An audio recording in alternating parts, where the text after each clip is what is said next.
កាលពីមួយរយៈមុននាងខ្ញុំបាននាំភ្ញៀវមួយក្រុមមកលេងនៅទីនេះហើយពួកគាត់គឺជាភ្ញៀវទេសចរអនេកជនដែលរស់នៅក្រៅប្រទេសហើយមានវិស្សមការមកលេងនៅប្រទេសកម្ពុជាគ្រាន់តែមកដល់ភ្លាមពួកគាត់បានលន់មាត់សរសើរតែម្ដងថាវ៉ាវនៅទីនេះគឺមានទេសភាពស្អាតខ្លាំងមែនទែនហើយពួកគាត់និយាយខ្មែរសឹងតែមិនសូវច្បាស់ផងដោយសារតែពួកគាត់គឺទៅរស់នៅក្រៅប្រទេសហ្នឹងតាំងពីនៅតូចៗពួកគាត់បានបន្ថែមទៀតថាពួកគាត់អាសាដើរលេងមែនទែនមិនថាក្រៅប្រទេសឬក៏នៅប្រទេសកម្ពុជាយើងហើយនៅក្នុងប្រទេសយើងគឺដើរសពកន្លែងអស់ហើយមិនថាទៅតំបន់ភ្នំសមុទ្រកោះឬក៏តំបន់ប្រាសាទទេហើយនៅទីនេះពួកគាត់បានមកដល់លើកទី1គឺតាក់ទាញបេះដូងគាត់មែនទែនគ្រប់កន្លែងគឺស្អាតជាពិសេសកន្លែងខ្លះពួកគាត់ដែលឃើញទេដូចនៅក្នុងរឿងអញ្ចឹងមិនត្រឹមតែពួកគាត់ដែលជាភ្ញៀវទេសចរដែលយូរមកលេងម្ដងក៏សរសើរមិនដាច់ពីមាត់អំពីទីនេះសូម្បីតែនាងខ្ញុំដែលជាអ្នកនាំភ្ញៀវមកលេងញឹកញាប់ហើយក៏ប៉ុន្តែនៅតែកោតសរសើរមិនដាច់ពីមាត់ដែរអំពីទេសភាពដ៏ស្រស់ស្អាតនៅតំបន់មួយនេះចុះចំពោះពុកម៉ែបងប្អូនដែលកំពុងតែទស្សនាវីដេអូរបស់ខ្ញុំមានដឹងអត់ថាទីនេះមានឈ្មោះអ្វីឬក៏ធ្លាប់មកដល់ផ្ទាល់អត់នៅទីនេះនាងខ្ញុំហ៊ាននិយាយថាគឺជាក្របពេជ្ររបស់ប្រទេសកម្ពុជាជាពិសេសគឺខេត្តស្ទឹងត្រែង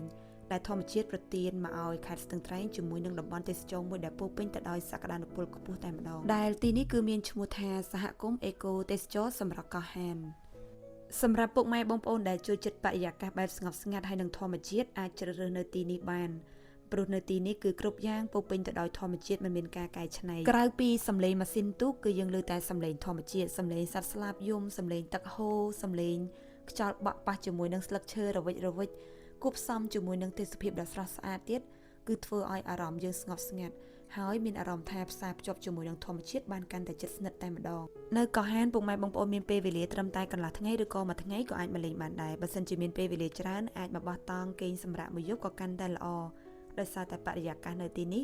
ស័ក្តិសមសម្រាប់ឲ្យយើងបោះតង់ដុតភ្នក់ភ្លើងអង្គុយឈៀនៅលើឆ្នេរខ្សាច់ហើយមួយទៀតនៅពេលដែលមកលេងមិនថាវល់ល្ងាចឬក៏មកគេងទេកុំភ្លេចរៀបចំម្ហូបចំណីអាហារសម្រាប់មកញ៉ាំផងអាចចំអិនស្រាប់ឬក៏យកមកចំអិននៅលើកោះនឹងក៏បានដែរឲ្យតែមានសម្ភារៈគ្រប់គ្រាន់ដោយសារតែនៅលើកោះអត់មានគេលក់អីទេពុកម៉ែបងប្អូនបើមានក៏មានតិចតួចបំផុតសម្រាប់ពុកម៉ែបងប្អូនដែលមានបំណងចង់មកលេងកោះហានមិនថាជាលក្ខណៈក្រុមគ្រួសារមិត្តភ័ក្តិបងប្អូនគ្នាតិចគ្នាច្រើនក្រុមតូចក្រុមធំហើយចង់ដឹងព័ត៌មានបន្ថែមព័ត៌មានផ្សេងៗអំពីកោះហាន